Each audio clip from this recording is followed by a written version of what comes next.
What's going on, guys? Welcome back to yet another RV video. Definitely the theme of the channel at the moment. Hope yous all don't mind. Sorry for the lack of content on LS and JZ builds. I'm trying to catch up with Adam. His car's actually looking absolutely awesome. If you follow me on Instagram, you would have seen a photo of it. He put new wheels on it. He put 15x10 Workmeisters on it, and the thing looks absolutely mint. He's got his coilovers in, so me and Adam have a fair bit of catching up to do. Liam's 31's getting to the point where it's nearly tuned. He's got his ECU now, so all that stuff is coming, I promise. But there is obviously, also LS. I will do an update on that soon. Sorry guys, not much work going on with that because I'm working on this, but I will do an update because I've got some custom updates to give you, so keep peeled for that. But anyway, this episode we're going to be putting together this bottom end assembly. So basically, for starters, blocks clean, painted, as you saw in the last episode. I checked bearing clearances, they've been checked and they're good. So basically, one thing I will say is ACL bearings. You'll notice one side of the shell has this channel in it. I always put that on the oil feed side, and that is basically the idea of that is that oil feeds through the hole and is dispersed through this channel to ensure that it gets all the way around the bearing shell. And then the thrust side will be flat. It doesn't have this channel all the way through it, and it's just a flat thrust side where it moves down and through like that. So basically that's how I install them. I'm not actually sure if that's right or wrong. I've never actually been verified, but all the motors I've ever put together are still going. So, you know, there's that. So anyway, I'm going to work on starting to get this crank in. Crank's ready to go in. Basically, all I do is get assembly lube. Assembly lube is your friend when you're building engines like this, or any motor. Always, I swear by assembly lube. I always use shitloads of it. If I can find where the hell it is. Should be around here somewhere. Anyway, I'll find it. I'll get back to you. So here we have assembly lube, engine assembly lube. The reason this is very important, obviously, is after you've built a fresh engine like this one, the engine is completely dry, in a sense. Now, obviously, once it's been completely dry and drained and just built, it's not going to have oil pressure as soon as you hit the key. So that's why this is very important, because it basically just gives all your bearings a little bit of lubrication until your engine builds oil pressure and it can actually start getting oil into your bearings. Especially with these mains, obviously you saw in the last episode, they're a little bit on the tight side, so I'm going to be very generous with this on the main bearings, because the last thing you want to do is hit the key on first startup and spin all your bearings, or turn a bearing, because that's no fun, no one wants that. So I'm very generous with my assembly lube on my bearings. I think it's awesome stuff. So yeah, get onto that. So what I'm going to do here is just put a nice big smear of engine assembly lube on all of the bearings.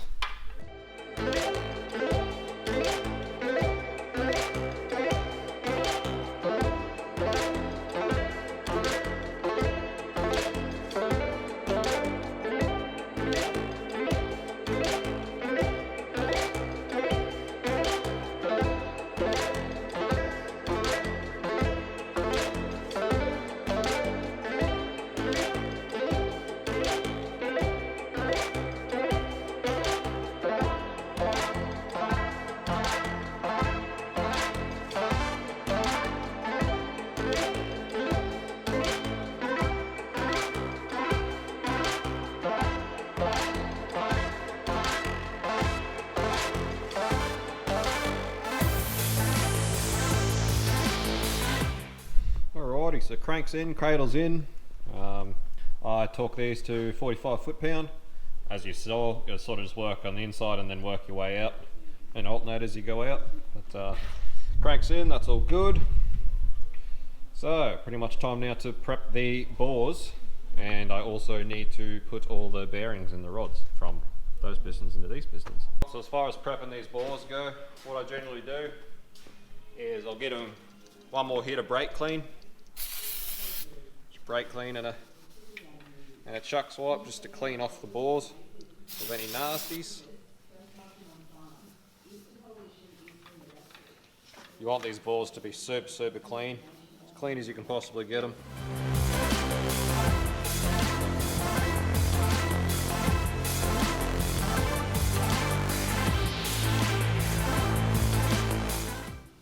That just keeps the bores a really nice clean.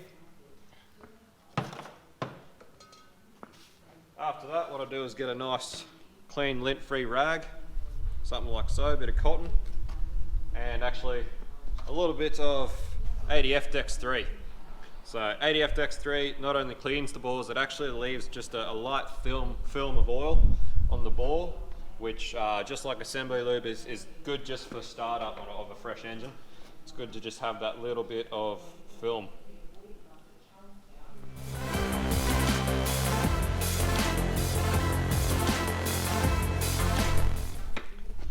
Truthfully, you probably don't need to do both.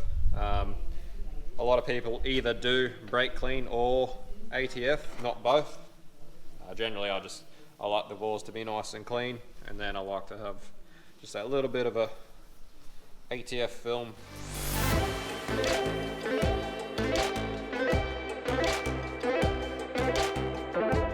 There we go, and that's the bores prepped for assembly. It also serves as a protector for the bore while it's obviously bare. So next thing is to prep the pistons. Obviously, as I stated, I still have to change all the bearings over. But this is like I said in the episode before the last, where it sort of pays to pay attention to where your ring gaps are. So just make sure they're all as stated in the last episode. So I've got here, my top compression ring is about 45 degrees down from the front. Sorry. For you guys, my top compression is about 45 degrees down from the front. My second compression ring is about 45 degrees up from the front. My oil expander ring is directly 90 degrees or at the back, 180 degrees from the front. And then the gaps in the oil retaining rings are then 45 degrees out, respectively up and down also. So you want to make sure this is pretty right when you put your ring compressor on. From here, all I do, a little bit of oil in a squirt bottle. Just squirt down the, make sure you get a bit of oil on the rings. Oop, there we go. This obviously is just going to help it down the bore a little bit. Just put a little bit of oil on it. Then you get your ring compressor. He goes on like so. Tighten him up.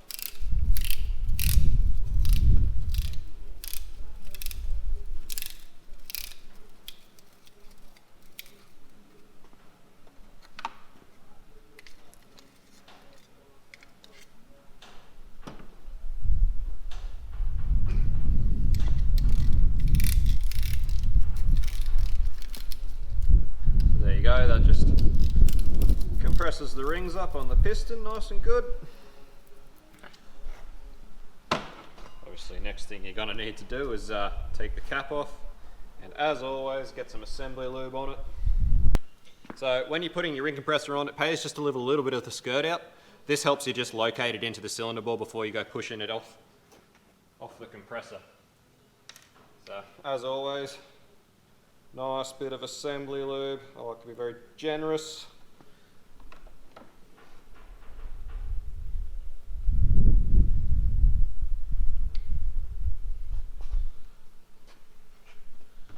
Generous with the assembly lube.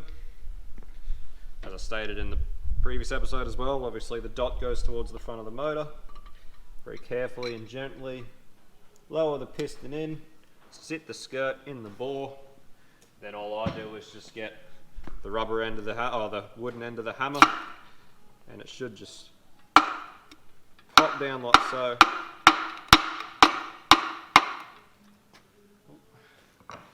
Colliding with the crank, which is what you want to be careful of.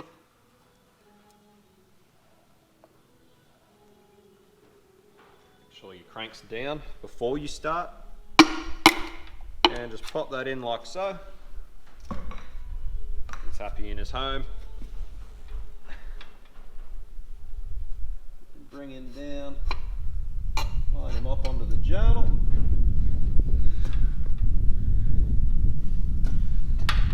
And you can flip him upside down, or not quite upside down. I like to keep it to about there, just so that it doesn't want to try and fall back out. Same thing, get your cap. Assembly lube on your cap.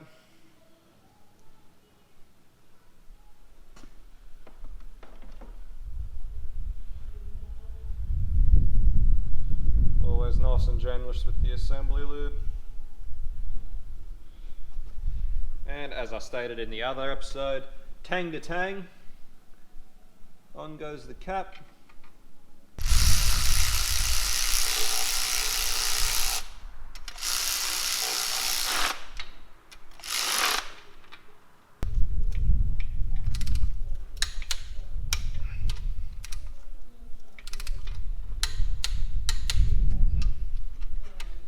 Torque him up, and then you start it all again. Rinse and repeat 6 times.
Alright, so the next piece of the puzzle is the oil pump to get on this bottom end. First thing I'm going to do is basically just clean the mating surfaces and the seal surface, which is this one here, with brake clean. Give that a good wipe over.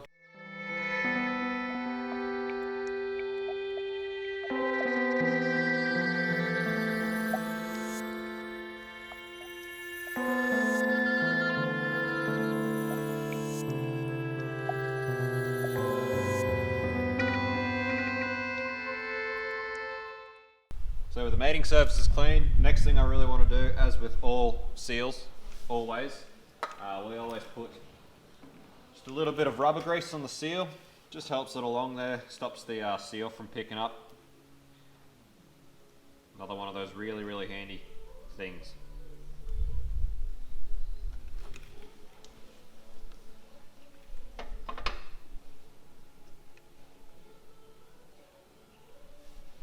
Don't need much, just a little bit. We just smear that on the seal. From here, just want to put a little bit of RTV around it. I'm using black. Black supposedly is meant to be the best for oil. I'm dubious as to whether there's actually any difference between colours, but black looks good anyway. So, just a nice thin bit of RTV.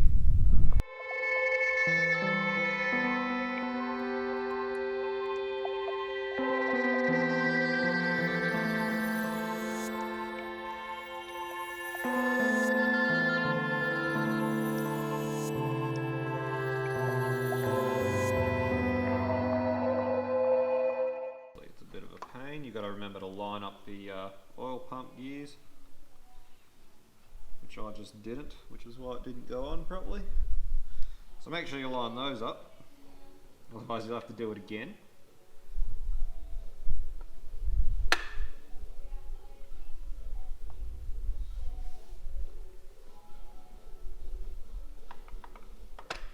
There we go. That just clicks over the dowels like so. Hopefully had a good right amount of RTV on it. The thing is, you don't want to put too much on it because then it starts to get into stuff it shouldn't. By the same token, you want to make sure there's a bit on there. With these oil pump bolts, I'm using the same high pressure, extreme high pressure paste that I put on the bolts to button up the oil pump. Same thing where you really don't want too much of this on the thread. The reason for that being is it builds, if you put too much on the bolt, as you thread it in, it builds up just at the thread and it actually pushes its way between the oil pump and the block. Then this is the same with every mating surface you put them on. So if you put too much on, it can actually work its way into the mating surface, which is really, really not what you want. So you only want a really little bit of this stuff. You don't need a big amount. I'll try and smear it on the thread so it's nice and even.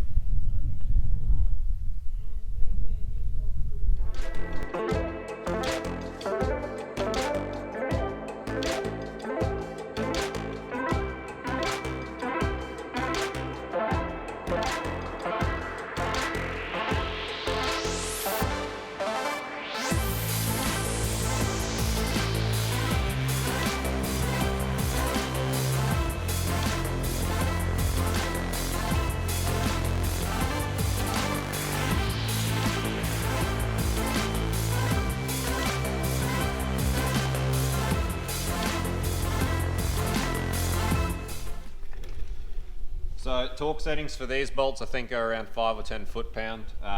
So just a firm one hand is all you really want.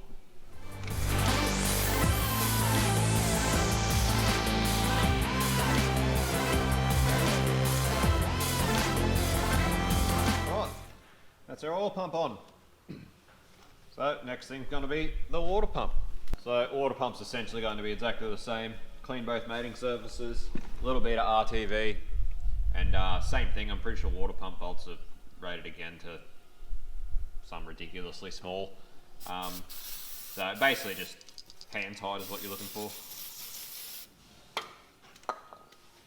Unless you have a tiny torque wrench or something that you can measure it with and get it accurate, but either way, just hand tight's good enough for me on this mighty little RB.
What a pain, but water pump is on.